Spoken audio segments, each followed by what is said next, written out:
வாலி ஒரு பாட்டு எழுதினாரு எம்ஜிஆருக்கு. அரச கட்டளைன்னு ஒரு படம். ஒரு புரட்சி வீரன் அராஜக ஆட்சி எதிர்த்து போராடுகிறான், பாடுகிறான், சண்டையிடுகிறான், கலைக்குழுவை சேர்த்து அந்த கலை பிரச்சாரத்தில் ஈடுபடுகிறான். ஒரு நடனமகள் ஆடுகிறாள், வீரன் வாழ் சுழற்றி கொண்டு பாடுகிறான். ஒரு பாட்டு. வாலி கண்ணதாசன சண்டை. ஆச்சரியம்ங்க. எம்ஜிஆர் சிவாஜி என்ற 2 பேரோடும் சண்டையிட்டுக் கொண்டு கலைஞர் என்ற ஒரு பெரும்புள்ளியை பகைத்துக் கொண்டு கண்ணதாசன் இத்தனை வருஷம் திரையுலகில் நின்றார் என்றால் அவருடைய தமிழும் திறமையும் தான் அதற்கு காரணமே தவிர வேறல்ல. ஒருத்தர் கூட பகையின்றா கூட சினிமாவில் வாழ முடியாது. சினிமாவில் எம்.எஸ். விஸ்வநாதன், ஹலோ யாருன்னு பேசுறீங்க? ஆபீஸ் பாய் அண்ணனா? விஸ்வநாதன் ஒரு கம்பெனிக்கு பேசும்போது கேட்பாராம், அடே அண்ணே யார் பேசுறீங்க? நான் சுப்பிரமணி பேசுறேன். சுப்பிரமணி யாரு? Office boy. ஓ ஆபீஸ் பாய் அண்ணனா, நான் எம்.எஸ். விஸ்வநாதன் பேசுறேன். தயாரிப்பாளர் ஐயா வந்த உடனே எம்.எஸ். விஸ்வநாதன் பேசினார்னு அண்ணே சொல்லிடுறீங்களா? ஏங்க தயாரிப்பாளர் அண்ணன்னு சொல்லுங்க, நடிகர் அண்ணன்னு சொல்லுங்க, வேற யாரையாவது சொல்லிட்டு போங்க. ஆபீஸ் பாய் எல்லாம் எதுக்கு அண்ணன்னு சொன்ன? தப்பா சொல்றீங்க நீங்க. இன்னைக்கு தயாரிப்பாளர் இருக்கிற பாதி பேர் ஆபீஸ் பாய் தான். இவன் நாளைக்கு ப்ரொடியூசரா இவன் எனக்கு செக் கொடுத்துட்டான்னா மதிச்சிடணுங்க எல்லாரையும்.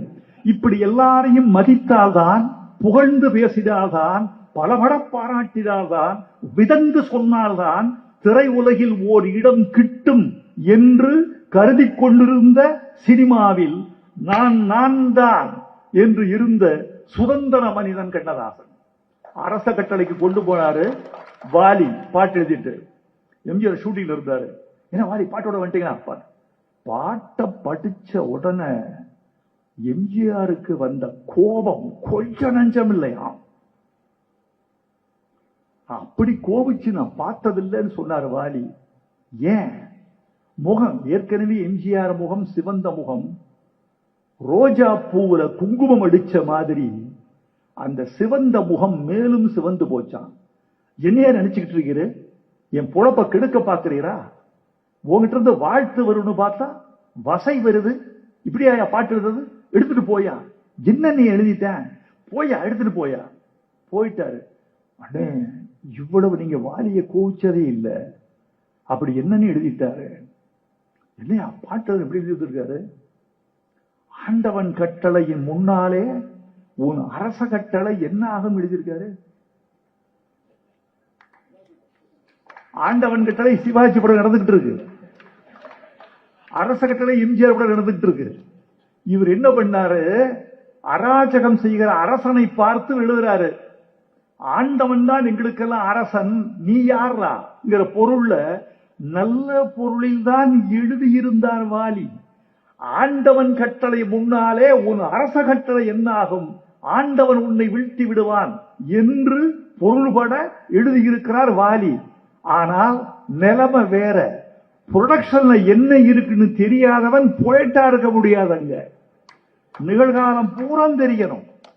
நிகழ்காலம் எல்லாம் தெரிந்தால்தான் நிலைக்க முடியும். அப்ப ஆண்டவன் கட்டளை ஜெயிச்சிரும், அரச கட்டளை அவுட்டுன்னு சொல்றீங்களா? இனிமே இந்த பாட்டு எழுதக்கூடாது. முத்துக்கூத்தன் ஒருத்தர், அவர் கூப்பிட்டார். நாடோடி வண்ணல சம்மதமான பாட்டு எழுதினவர் முத்துக்கூத்தன். அவர் ஒரு நாடக நடிகர். அவரை கூப்பிட்டு எழுதியார். அதுதான் 1000 கைகள் மறைத்து நின்றாலும் ஆதவன் மறைவதில்லை, ஆணைகளிட்டே யாதெடுத்தாலும் அலைகடல் ஓய்வதில்லை, ஆடிவா. அந்த பாட்டு. ஆனானப்பட்ட வாலிக்கே காலின்ற நிலைமை வந்ததுன்னா மற்ற கவியர்கள் நிலைமை எங்களை போன்றவர்கள் என்ன ஆகும்?